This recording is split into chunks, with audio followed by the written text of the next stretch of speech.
Hello students, welcome in goodwill Educare.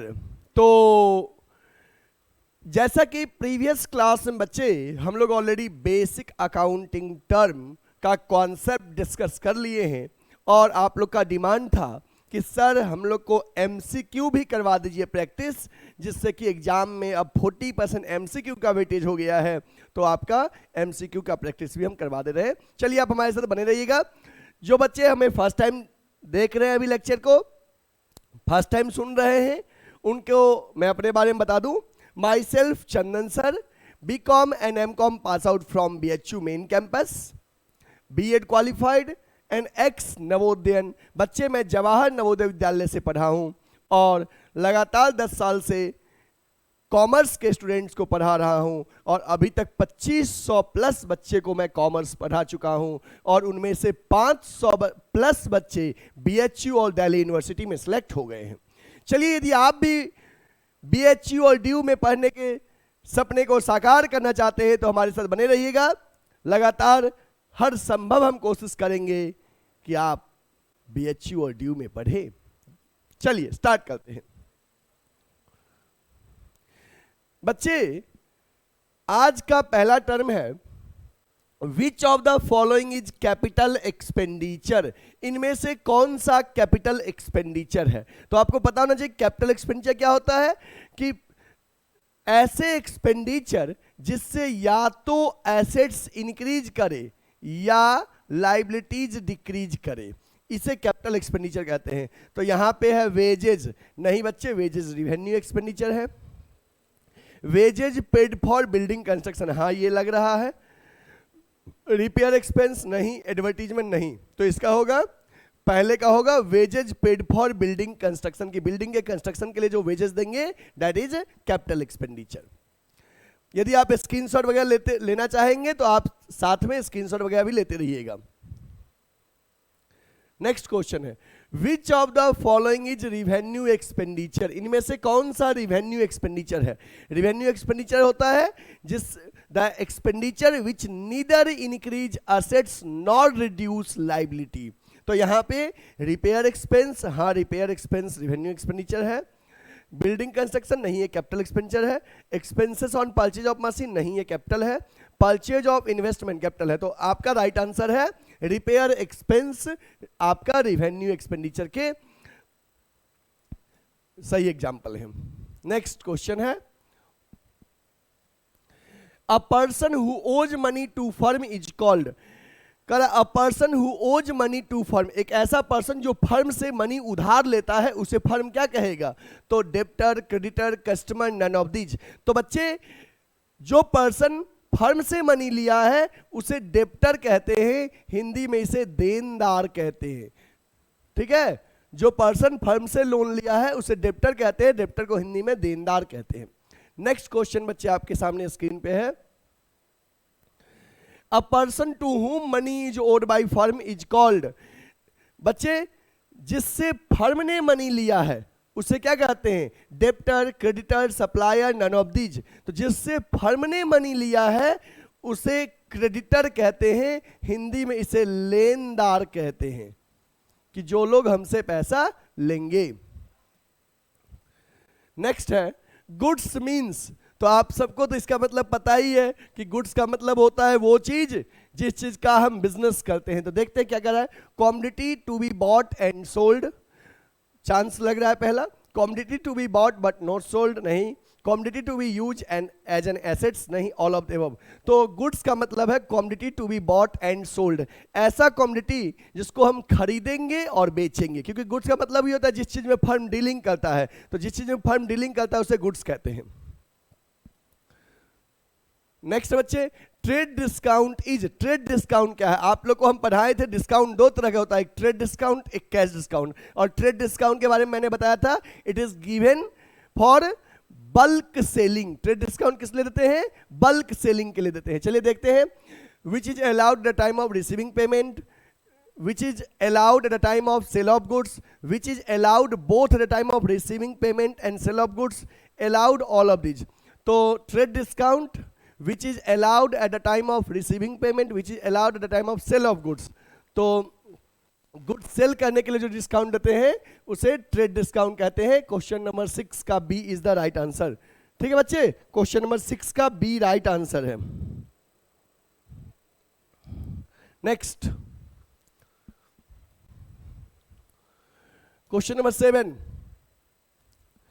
a person, firm, institution which does not pay the price in cash for the goods purchased or services received is called।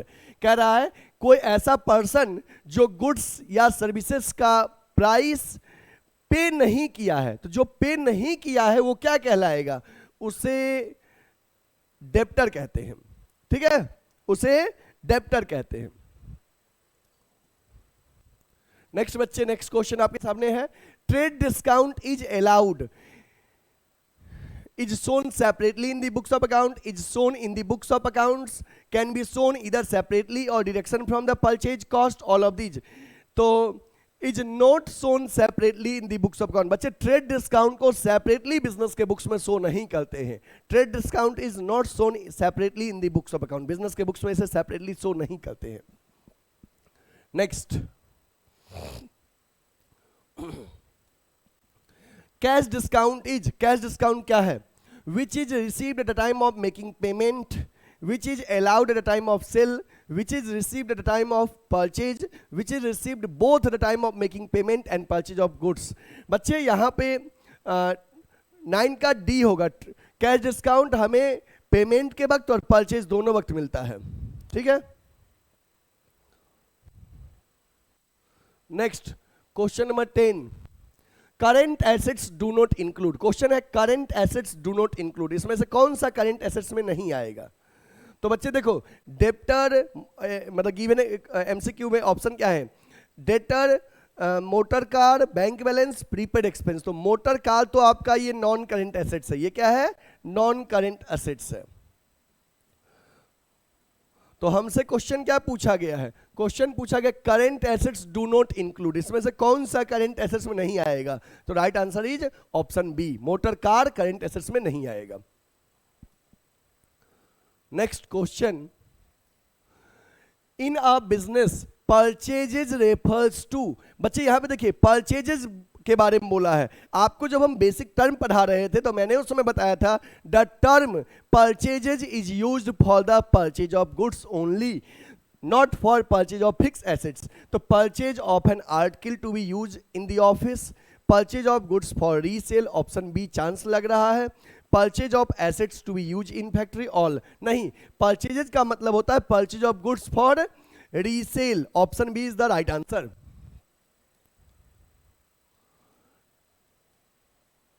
Next है amount received और receivable against the sale of goods is. Amount received और receivable against the sale of goods is revenue receipt, capital receipt, revenue expenditure, capital expenditure. बच्चे तो इसका option question number 12 का हो जाएगा revenue receipt. Next, the term fixed assets include, the term fixed assets include, fix assets में क्या आएगा? Closing stock, bills receivable, debtor और फर्नीचर। तो बच्चे ऊपर के जो 3 है ये करंट एसेट्स का एग्जांपल है और फर्नीचर फिक्स्ड एसेट्स का है। तो हमसे पूछा गया फिक्स एसेट्स में क्या इंक्लूड करेंगे? तो राइट आंसर इज फर्नीचर। ठीक है, नेक्स्ट बच्चे, नेक्स्ट क्वेश्चन आपके लिए है the term current assets include. Current assets में क्या आएगा? Debtor, motor vehicle, machinery, building. तो बी सी डी ये 3 जो है बच्चे ये नॉन करंट एसेट्स है, नॉन करंट एसेट्स। और हमसे पूछा जा रहा है कि करंट एसेट्स में क्या आएंगे? तो डेटर, डेटर करंट एसेट्स का पार्ट है। Next, current assets do not include. Current assets में क्या नहीं आएंगे? तो करंट एसेट्स में क्या नहीं आएंगे? Stock, short term investment, prepaid expense, unearned income. देखिए तो ये 3 जो हैं ये करंट एसेट्स हैं, ये 3 करंट एसेट्स हैं, करंट एसेट्स हैं। और ये अनअर्न्ड इनकम जो है ये करंट लायबिलिटी है, एडवांस इनकम जिसको कहते हैं करंट लायबिलिटी। तो हमसे पूछा गया है करंट एसेट्स में क्या नहीं आएंगे, तो अनअर्न्ड इनकम करंट एसेट्स में नहीं आएंगे क्योंकि वो करंट लायबिलिटी है। Next, tangible assets is, tangible assets क्या आएगा इसमें, goodwill, stock, patent, prepaid expense. तो बच्चे यहां पे पूछा गया टेंजेबल में क्या आएगा, टेंजेबल में स्टॉक आएगा, स्टॉक टेंजेबल है।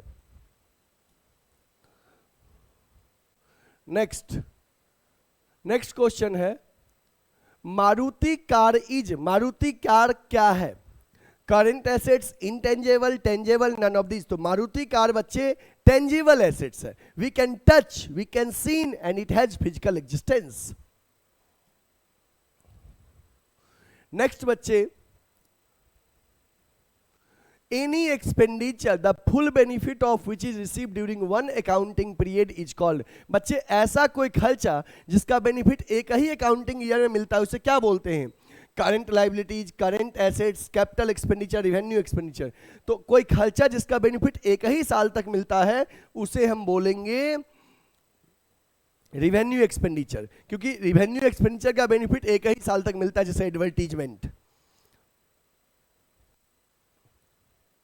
नेक्स्ट बच्चे क्वेश्चन है which of the following will be treated as drawing. बच्चे इनमें से किसको हम ड्राइंग मानेंगे, किसको ड्राइंग मानेंगे। तो पहला है withdrawing money for the payment of salary of to employ, withdrawing money for the payment to creditor, withdrawing money from the business for private expense, withdrawing money for purchase of assets. तो private expense के लिए, personal use के लिए withdraw कर रहे, इसे drawing मानेंगे, option number सी। Next बच्चे, the main feature of business transaction is, business transaction का मेन फीचर क्या है, it involves an economic activity, it, तो हाँ बिजनेस ट्रांजेक्शन इकोनॉमिक एक्टिविटी है, it result in change in financial position of the business of the firm, ये भी सही है, the change must be capable of being express in terms of money, changes money term में हम express कर सके, हाँ ये भी सही है, ऑल ऑफ दीज। तो all of these is the right answer, मतलब ये तीनों ही बिजनेस के बिजनेस ट्रांजैक्शन के फीचर्स हैं, तो करेक्ट आंसर है option number D. Next, tangible assets do not include, tangible assets में क्या नहीं आता है, किसको टच नहीं कर सकते हैं। तो ये तीनों टेंजेबल है, और गुडविल क्या है, गुडविल इनटेंजिबल एसेट्स है, we can not touch it, तो ऑप्शन ए। ठीक है, ये फर्नीचर, स्टॉक, कैश बच्चे टेंजिबल है, और हमसे पूछा गया टेंजिबल एसेट्स में क्या नहीं आएंगे, तो गुडविल, गुडविल इनटेंजिबल है, we can not touch it, we can not seen it, goodwill का फिजिकल एग्जिस्टेंस नहीं होता है। Next 22, intangible assets do not include, intangible में क्या नहीं आएंगे, patent, trademark, stock, prepaid expense. तो यहां पे स्टॉक इनटेंजेबल में नहीं आएगा क्योंकि स्टॉक क्या है बच्चे, टेंजिबल एसेट्स है। नेक्स्ट,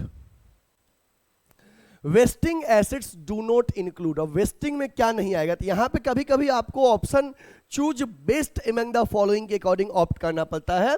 तो mines, patent, land and building, trademark. अब देखो राइट आंसर तो माइन होता है कि माइन वेस्टिंग में ही आता है, बट यहाँ पे पेटेंट और ट्रेडमार्क भी चलो हम मान लेते हैं कि वेस्टिंग का पार्ट हो सकता है, इंटेंजेबल में वेस्टिंग का पार्ट हो सकता है, लेकिन land and building never be part of wasting assets because it is tangible assets. तो यहां पे आपका option number C right answer हो जाएगा।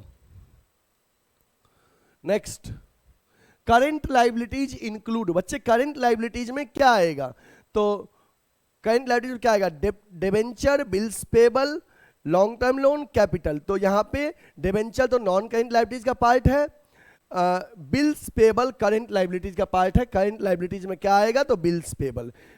जब क्रेडिटर के द्वारा लिखे गए बिल को फर्म एक्सेप्ट करता है कि फर्म उसका पेमेंट विद इन 1 ईयर कर देगा, तो उसे बिल्स पेबल कहते हैं। Next, current do not include, यहां पे होगा बच्चे करंट लायबिलिटीज, ये चीजें यहां चला जाएगा, current liabilities do not include. Note कर लूं ताकि मिस्टेक सही कर लूं, एक सेकेंड। क्वेश्चन 25, ठीक है। तो current liabilities do not include, current liabilities में क्या नहीं आएगा? तो बच्चे ये तीन जो है ये तो करंट लाइबिलिटीज के पार्ट हैं, सन्ड्री क्रेडिटर, बिल्स पेबल और outstanding salary. But prepaid insurance current assets का पार्ट है। हमसे पूछा गया करंट लाइबिलिटीज में क्या नहीं आएगा, तो option number D, option number D. Next, patent is, patent क्या है? Tangible, intangible, current assets, none of the above. Patent बच्चे इंटेंजिबल एसेट्स है। आपको जब हम इंटेंजिबल एसेट्स पढ़ा रहे थे उसके एग्जांपल में भी मैंने बताया था, goodwill, patent, copyright, trademark. Next question है बच्चे, इंटेंजिबल एसेट्स इज, इसमें इंटेंजिबल कौन सा है? Cash, stock, goodwill, land. तो बच्चे गुडविल इंटेंजिबल एसेट्स है, it can not be touch.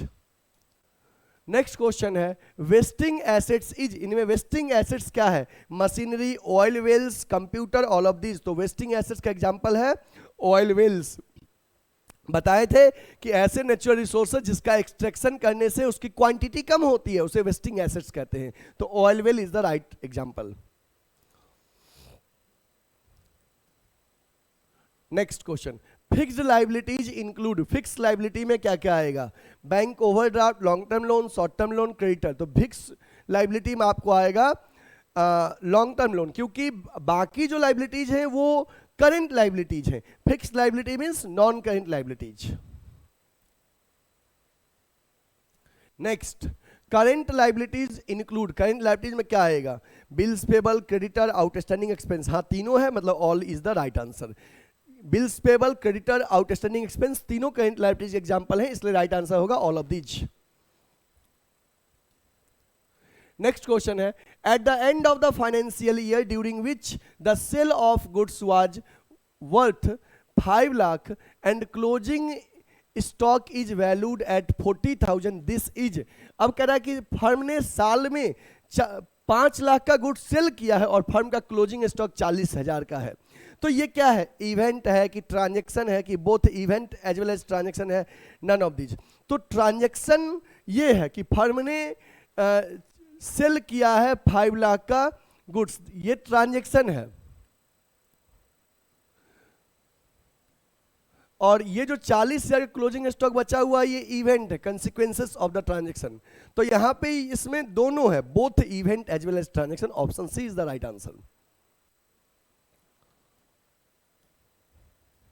Next, which of the following is capital expenditure? बच्चे इनमें से कैपिटल एक्सपेंडिचर क्या है? Wages paid for repair of building, wages paid for white washing of the building, wages paid for construction of building, wages paid for cleaning of the building. तो यहां पे हो जाएगा 32 का wages paid for construction of building. यहां पे capital expenditure पूछा गया है, option number C is the right answer. बाकी सब रिवेन्यू एक्सपेंडिचर है। Next, consider the following terms: prepaid salary, accrued interest, loan, short term bank overdraft। पूछा गया करंट लाइबिलिटी इंक्लूड, इसमें करंट लाइबिलिटी क्या क्या है? तो देखो प्रीपेड सैलरी और accrued इंटरेस्ट ये दोनों तो आपका करंट असेट्स है। हमसे पूछा गया करंट लाइबिलिटी क्या आएगा? लोन, शॉर्ट टर्म और बैंक ओवरड्राफ्ट। तो ऑप्शन थर्ड और मतलब यहाँ पे थर्ड और फोर किस में है? तो सी में, C is the right answer. 33 का C is the right answer.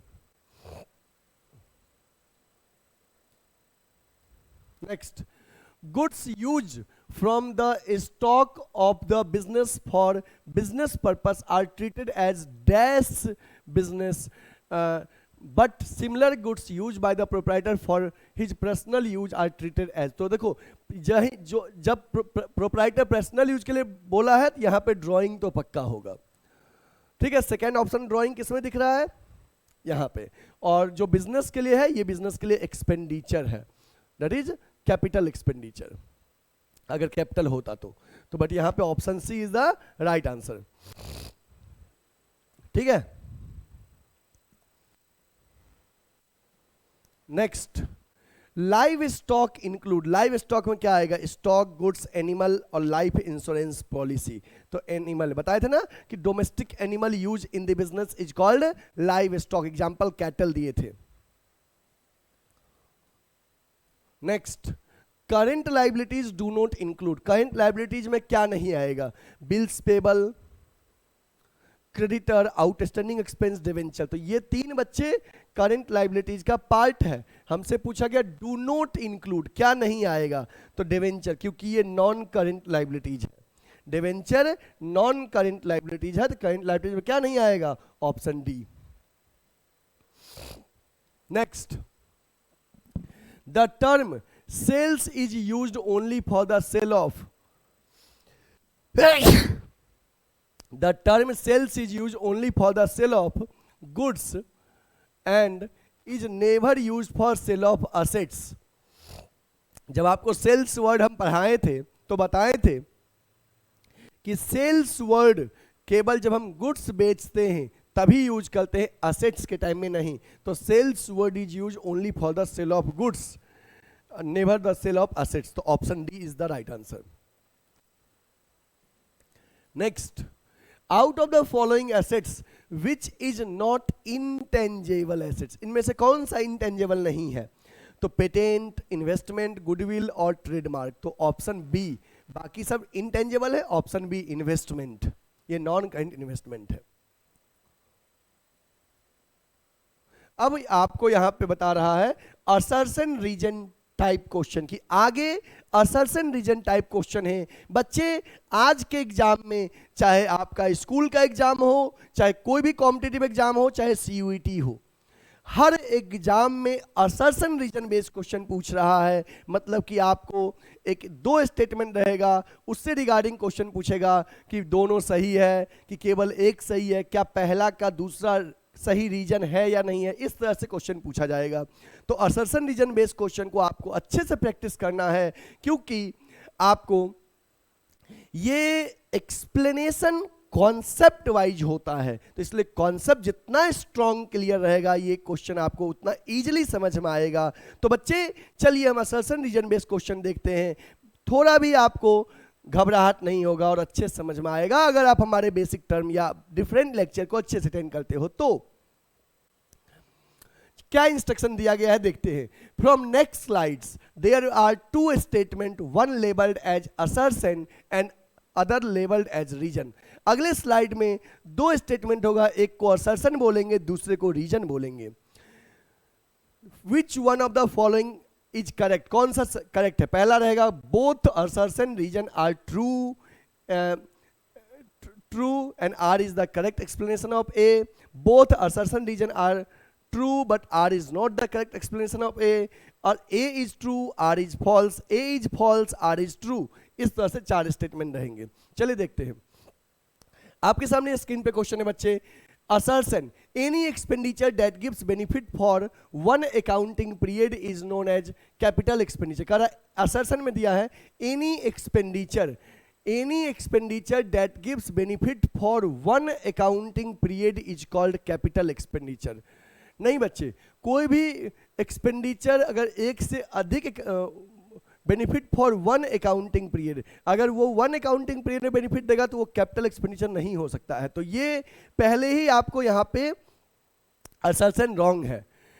Reason, a revenue expenditure is benefit of which will occur in more than one financial year and has to be written off in more than one accounting period is called deferred revenue expenditure। यहाँ कहा गया है ऐसा revenue expenditure जिसका benefit एक से अधिक साल तक मिले और उसको धीरे धीरे राइट ऑफ करते हैं, उसको deferred revenue expenditure कहते हैं। हाँ ये सही है। तो यहाँ पे assertion false है बट रीजन का स्टेटमेंट सही है। तो जब assertion false हो, जैसे आपको क्वेश्चन क्या कह रहा है,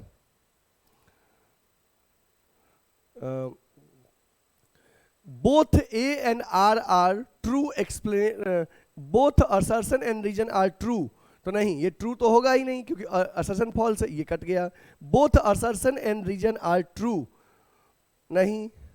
assertion is true but R is false, नहीं। ये C के लिए ही यहाँ पे था। Assertion is false but reason is true, option D, ये डी का है बच्चे, डी सही है 39 का।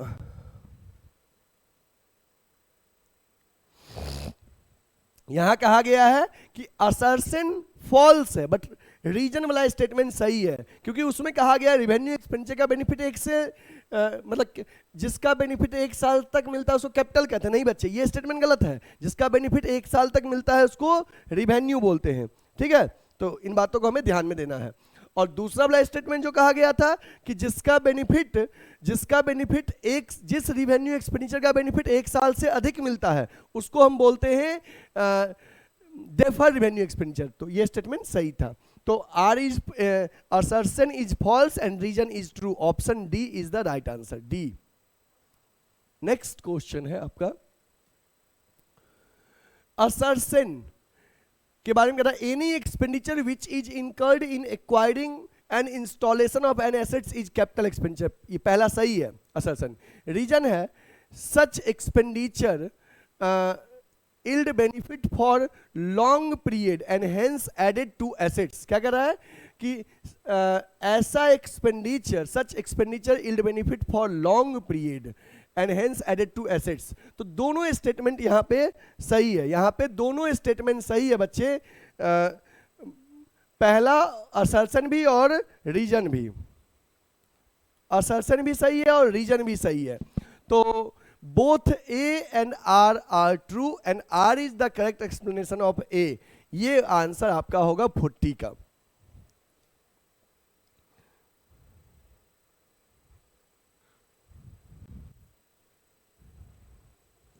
ठीक है, नेक्स्ट आपका है assertion। Current liabilities refers to those liabilities which are to be paid in near future normally within 1 month। नहीं, यहाँ पे normally within 1 month नहीं होना चाहिए। current liabilities generally 1 year में पे करते हैं। तो पहला स्टेटमेंट गलत है। current liabilities include bank overdraft creditors and outstanding expenses। तो यहाँ पे A is false but R is true, option D होगा, 41 का ऑप्शन डी होगा।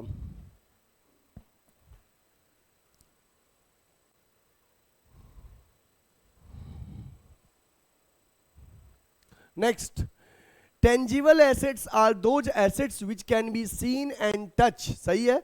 Machinery, motor vehicle, computer, patents and computer software are tangible assets.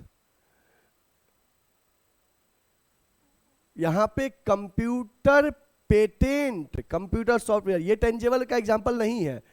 तो intangible assets are those assets which can not be seen और felt, they are also valuable assets.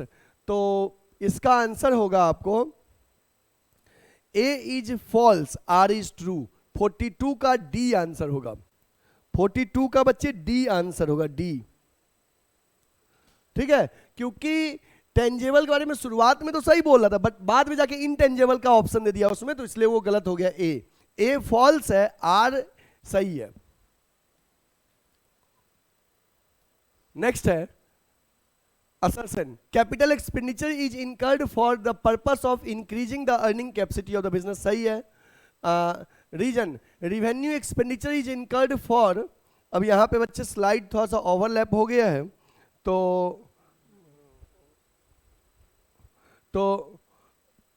Revenue expenditure is incurred for the maintenance of earning capacity, सही है।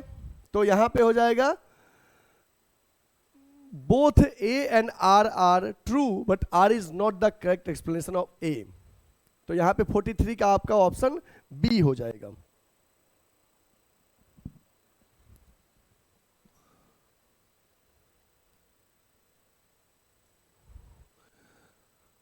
assertion, capital is liability of the firm towards the proprietor, सही है। capital is the liability because the proprietor is separate and distinct from the business।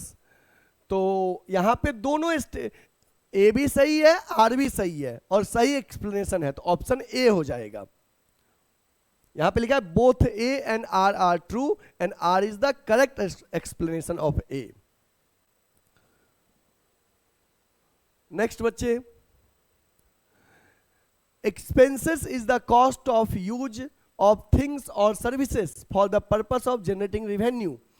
Cost of good sold and depreciation are expenses, सही है। यहां पे भी आपका both A and R true and R is the correct explanation of A. Option A 45 का सही है, right answer है।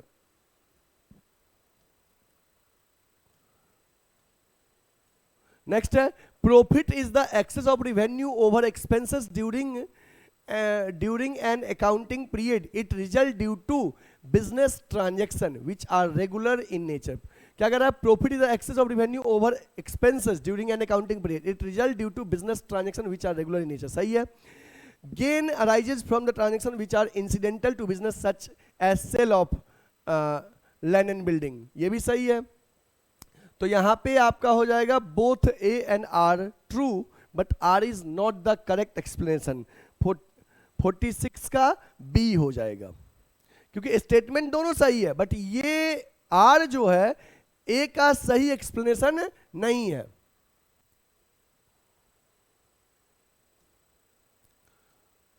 नेक्स्ट बच्चे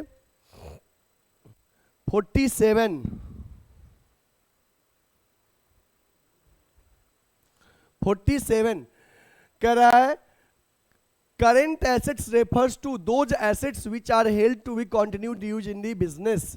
नहीं, current assets फिक्स एसेट्स का कंटिन्यूड यूज करते हैं, तो जो ही असर्शन गलत है तो असर्शन फॉल्स किस में है, ऑप्शन डी में। तो हमें लगता है पहले ही डी होना चाहिए इसका। Debtor stock prepaid expense current assets है, सही है, आर सही है बट ए फॉल्स है। Next, fictitious assets are those assets which cannot be realized in cash or no further benefit can be derived from these assets। fictitious assets are those assets which cannot be realized in cash or no further benefit, सही है, पहला assertion सही है। Reason है goodwill, patent, trademark are the example of fictitious, नहीं, तो यहां पे assertion सही है, रीजन फॉल्स है, तो इसका सी होगा, assertion ट्रू, रीजन फॉल्स। बच्चे अब देखिए हम एमसीक्यू डिस्कस कर लिए हैं। आपको मैं पहले से बता दूं कि जो बच्चे हमारे चैनल पे आज डायरेक्ट आए होंगे, मैं आपको ऑलरेडी बता भी चुका हूं और अभी बता रहा हूं अगेन कि previous uploads basic accounting term का पार्ट 1, पार्ट 2 और पार्ट 3 लेक्चर ऑलरेडी हम अपलोड कर चुके हैं। आप प्ले स्टोर में जाके लेक्चर देख सकते हैं और वहां पे जब आप देखेंगे लेक्चर, उसके बाद अगर फिर एक बार इसको पढ़ेंगे तो ज्यादा इजीली अच्छे से समझ में आएगा, ठीक है। और